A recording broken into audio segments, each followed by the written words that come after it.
Salve, salve, galãs e galoas! A sabatina do Lula no Jornal Nacional causou uma confusão de sentimentos onde não era possível se distinguir fã de hater.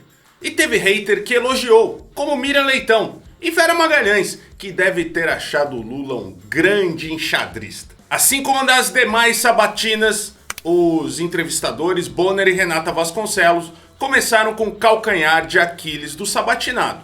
No caso de Lula, Bonner abordou corrupção e questionou o petista sobre como ele convencerá o eleitor de que não haverá escândalos em uma nova gestão. Lula afirmou que seus governos defenderam a independência das instituições, criou órgãos de controle e investiu na transparência. O que, no governo Jair, foi trocado por 100 aninhos no sigilo para tudo que possa incriminar a família.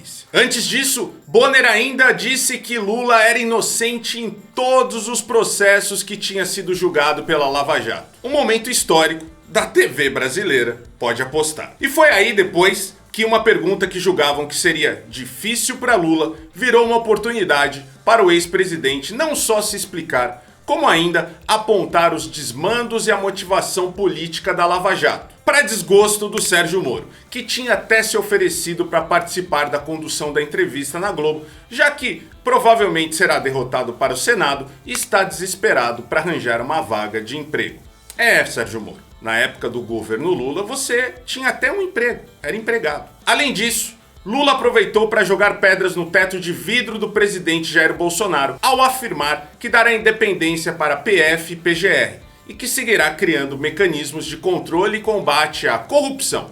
Tudo isso sem deixar de reconhecer os casos de corrupção na Petrobras e os equívocos da gestão petista, fazendo a tão famigerada autocrítica do PT. E foi nesse espírito lavajatista que Renata Vasconcelos emendou na próxima pergunta, questionando como será a indicação do PGR no governo Lula e se ele seguirá a famigerada lista tríplice, aquela que nos deu o etílico Janot, que um dia pensou em entrar no STF e descer bala no Gilmar Mendes. Lula diz que está preocupado em vencer as eleições antes de sair declarando o que irá fazer e que o PGR terá que ser leal ao povo e não ao presidente. Depois de notar que Lula não entraria numa saia justa, viraram o tema para a economia, o que ironicamente nem foi tão abordado com Bolsonaro. Bonner questiona como Lula irá equilibrar as contas públicas quebradas por Bolsonaro.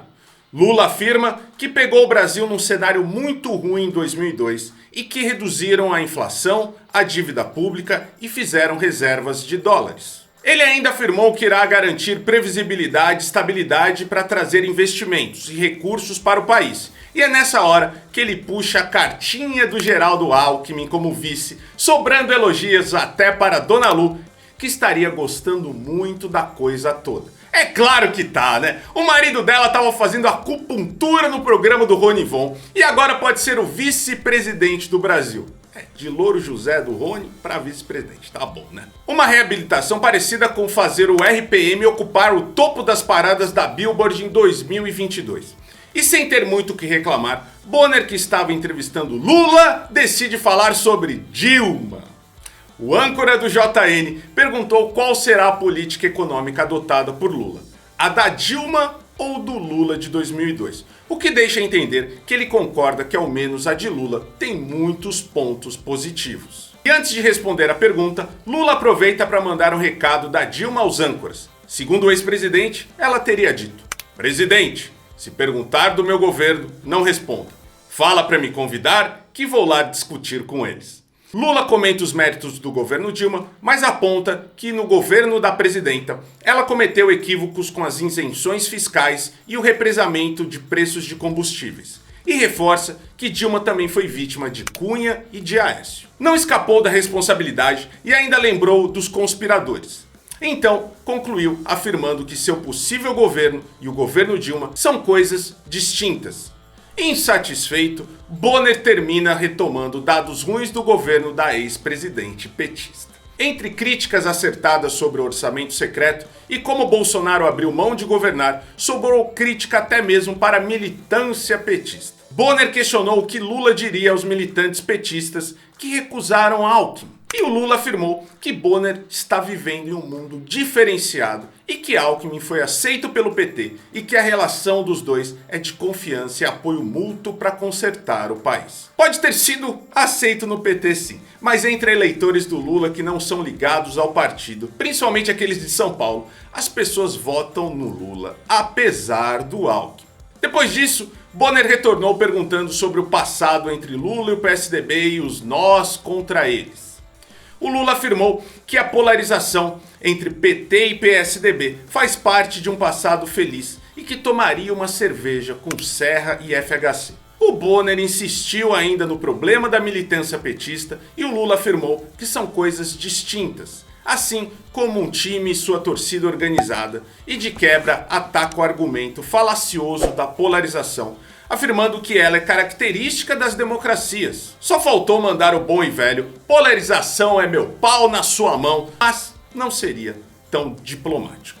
E numa virada surpreendente de aceno aos eleitores mais à direita e de centro, diz que não há polarização no Partido Comunista Chinês ou no Partido Comunista Cubano. Foi aí que certamente ganhou o voto daquela galera que espalha fake news de que na Coreia do Norte tem um dia que não pode sorrir e que todo mundo precisa ter o cabelo do Kim Jong-un. Aliás, ele pediu que não se confunda a polarização com estímulo ao ódio. A Renata depois questionou o Lula sobre se o agro tem reservas com o PT e ele por conta da sua proximidade com o MST. E aí a parte em que o candidato foi um pouco dissimulado. Lula disse que seu governo trabalhou muito pelo agro e questiona o que Bolsonaro teria feito. Afirmou que o agro não gosta do que ele põe na sua agenda ambiental e ainda reforça que esse ódio vem da parte extremista e fascista do agronegócio brasileiro, que deve ser tipo 95% dele, né? Mas, para vencer a eleição, tem que passar pano até para o Blairo Maggi. E aí terminamos com Renato e Bonner tentando levantar velhas polêmicas como a proximidade do PT com o MST e com governos autoritários da América Latina.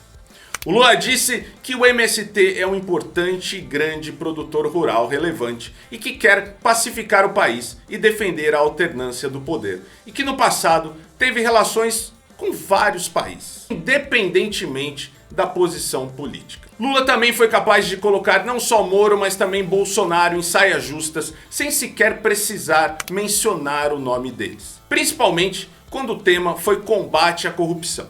E ele elencou de forma categórica os desmandos e erros dos dois. O ex-presidente conseguiu atacar o Bolsonaro de forma contextualizada e acenar aos indecisos e outros eleitorados. Chamou o Bolsonaro de bobo da corte também, que foi muito bom. Bolsonaro não conseguiu atacar Lula no programa e nem ampliou o diálogo com outros eleitores. O petista também tentou trazer todos os temas para o contexto do dia a dia dos brasileiros e fez isso num contexto em que os âncoras claramente não abriram espaço para discussões sobre propostas. Além disso, o termo MST teve uma disparada nas pesquisas do Google e principalmente sobre o plantio de arroz orgânico. Já a mamãe falei não soube como criticar a sabatina e acabou elogiando-a sem querer, mostrando uma alfabetização rupestre. Bolsominions saíram aos prantos nas redes, dizendo que não foi uma sabatina, e sim um comício. Análise das redes feita pela Quest Pesquisa e apresentada pelo seu diretor Felipe Nunes mostra que a entrevista com Lula obteve a melhor média de alcance de postagens até aqui, com 15 milhões de pessoas impactadas. A própria campanha do Bolsonaro reconheceu que Lula foi bem na sabatina, o que era previsível. Seria surpreendente notícia sim se Jair se saísse bem. E se você chegou até aqui, gosta do nosso canal, sabe que precisamos do seu apoio nesse momento tão crucial e decisivo do nosso país. No primeiro comentário tem as nossas redes de apoio, o Apoia-se que tira só 13%, é o melhor deles. Você pode a partir de R$5 colaborar mensalmente com a gente, que é a melhor forma de nos ajudar. Mas tem também o nosso Pix, nossa conta corrente, nosso PayPal. Aqui no YouTube tem o botãozinho do Seja Membro, faça parte dessa comunidade. Tem mais de 4.000 pessoas entre o Apoia-se e o Seja Membro. Nos siga nas outras redes sociais também, Twitter, Facebook e Instagram. E se você é um desses aí que ainda fica vilanizando o MST, eu só tenho uma coisa pra te dizer: não passarão!